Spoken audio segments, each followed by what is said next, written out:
morning, everyone. Good morning. I'm Steve Rosenthal, Chairman of the Building Bridges Coalition and Executive Director of Cross Cultural Solutions. Catherine, thank you for welcoming us.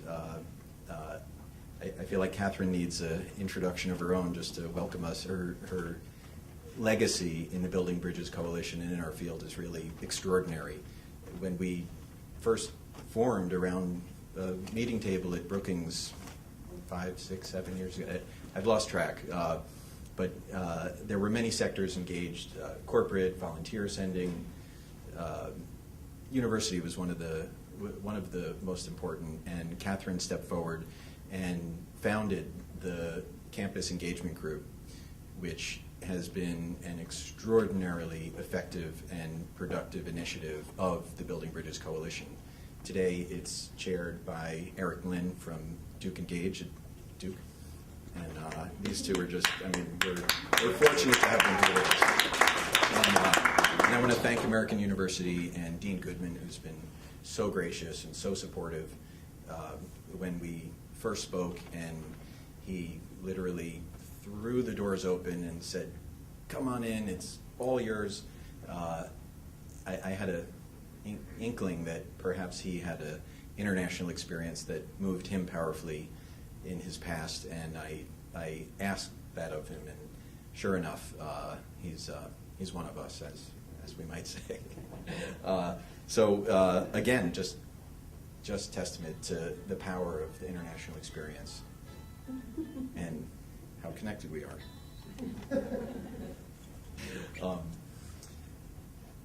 I mentioned to John Bridgeland as I walked in, it's a really, really important and powerful and daunting day today. I can literally feel that we're standing in the footsteps of giants, and there's so many events. We entered this year knowing it was the 50th anniversary of the Peace Corps, but this week things have come together in just an extraordinary way, and when I say we're standing in the footsteps of giants, I mean that with the most humility. This week was Martin Luther King Day was last Monday, and passing of Sergeant Shriver is certainly an event that is really difficult to put into words. Sergeant Shriver has been called an American idealist, an American icon. We all know his role in founding the Peace Corps and in founding the Special Olympics and his war against poverty. We're going to have a moment for him later where John Bridgeland appropriately will lead us in our moment of silence and some words about Sarge, if I could call him that. And his legacy lives on and inspires us. And I don't think any meeting on today's day would be appropriate without mentioning Sarge right in the beginning. But it gets even more powerful. Today is the 50th anniversary of the inauguration of John F. Kennedy. 50 years ago today was that famous snow-covered, crisp morning air speech of ask not what your country can do for you, but what you can do for your country. And it's just, when you think about all of these factors coming together on a day like today, and to see us all gathered here, the field of international volunteering having grown, flourished, blossomed into something that would have been unrecognizable to those that I mentioned of 50 years ago. It's incredibly exciting to see how organized we are, our collaborative spirit, how much good we're bringing into the world every day. It's just inspiring, and to be walking with our tiny feet in the footsteps of these huge giants is really an honor, and it's also a privilege. Today we stand at a juncture in the road of tremendous opportunity, and what we've seen said by one of our other heroes, who's a living link to those days, is Senator Harris Wofford, who's been our inspiration with this Building Bridges Coalition. He's our senior advisor and is just inspiration to us all. There's a few times where his book isn't with me, and I'm going to read a passage from this book today. But we do stand in a unique time right now. We've heard it said many times before that extraordinary times call for extraordinary measures, and the times of the creation of the Peace Corps were not all that unlike the times of today. We've seen a transition to more of a value of respect between cultures as a national priority. We've seen a strategy of focusing on what makes our countries and our cultures more similar as opposed to what divides us. And international volunteering embodies the best of this ethic, the best of this strategy for making the world a better place.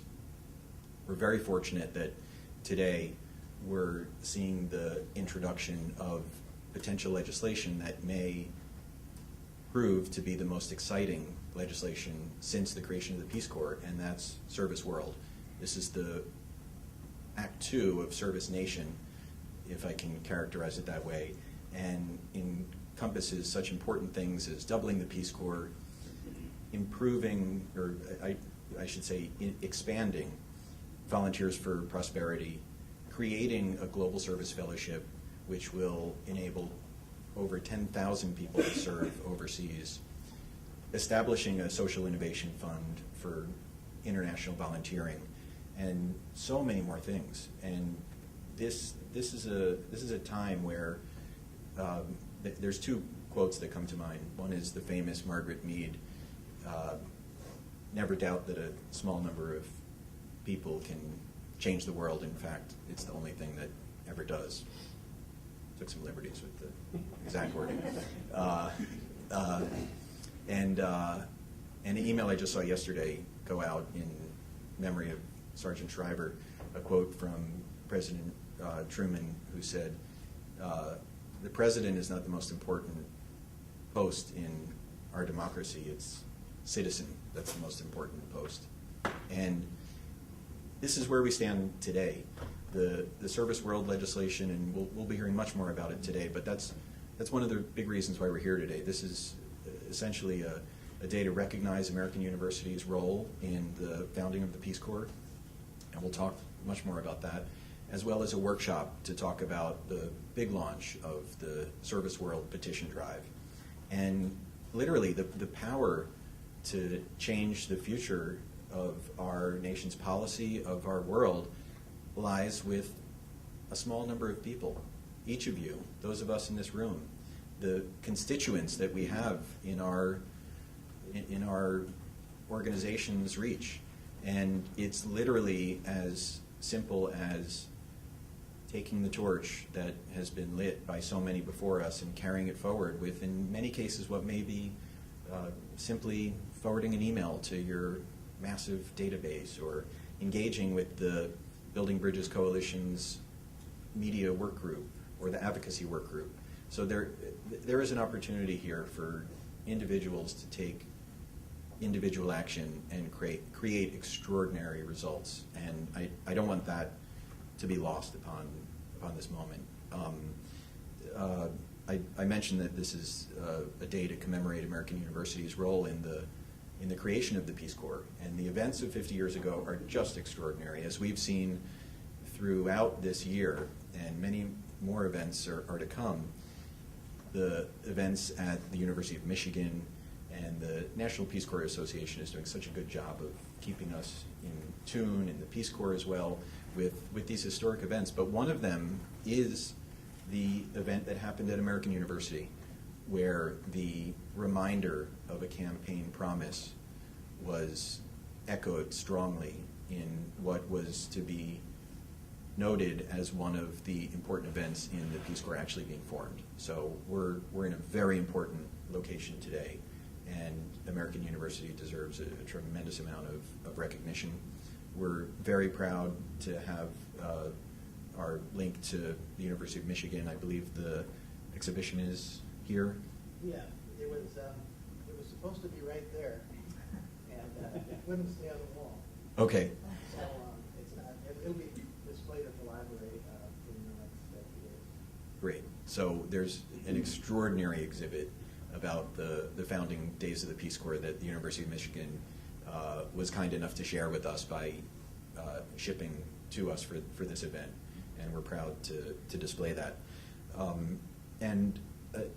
Before I close with a reading of some passages that I think you'll find interesting and important, I also want to just thank everyone that's been a part of this movement for these years that we've been building the Building Bridges Coalition, and our time is now. As we start this new year, I look back on the successes of last year, and it's simply extraordinary what we've done. I have a list that you'll all see in an annual report coming out, but as I also look forward to this year, I think our ability to affect positive change is unparalleled. So I really look forward to a really productive and effective year with all of you. As you can see, I have Sarge's book here, and which is a book about Sergeant Shriver, and Senator Wofford's book of Kennedys and Kings, and I am sure you'll hear many times, and hopefully today, some more of that famous inauguration speech that was given on January 20th, today, 50 years ago, by President Kennedy.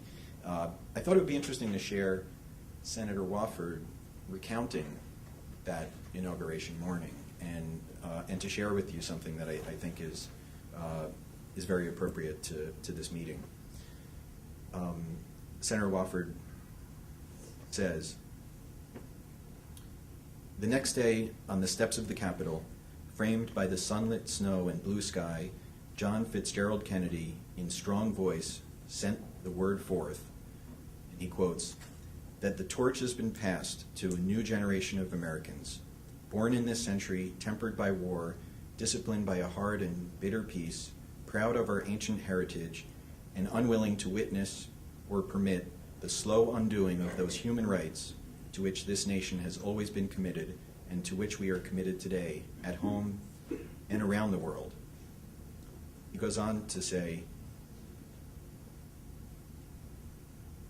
of his promise, quote, "to those people in the huts and villages of half the globe struggling to break the bonds of mass misery, we would offer our best efforts to help people help themselves," he said. And again, Senator Wofford quotes, "not because the communists may be doing it, not because we seek their votes, but because it is right." Senator Wofford goes on to say, "that was the view of the world I had hoped for." And Kennedy continues to say, and this will be the last part of the passage I'll read. I could read the whole book to you guys, but we'll do that another time. Kennedy continues to say, "all this will not be finished in the first 100 days, nor will it be finished in the first 1,000 days, nor in the life of this administration, nor perhaps in our lifetime on this planet, but let us begin." And those are the real chilling words for me, and I hope for all of us, that this is something that goes on. It's something that continues. And again, I say with great humility, to even suggest that we stand in the footsteps of these giants, again, with our tiny feet. But I hope that we can live up to what they envisioned, and I hope that everyone here can continue to be inspired by all of these giants, many of which are still amongst us, and that we can accept the torch and keep carrying it. And as John Bridgeland said in an email yesterday to me, let's light the civic fires. Thank you, everyone. Welcome.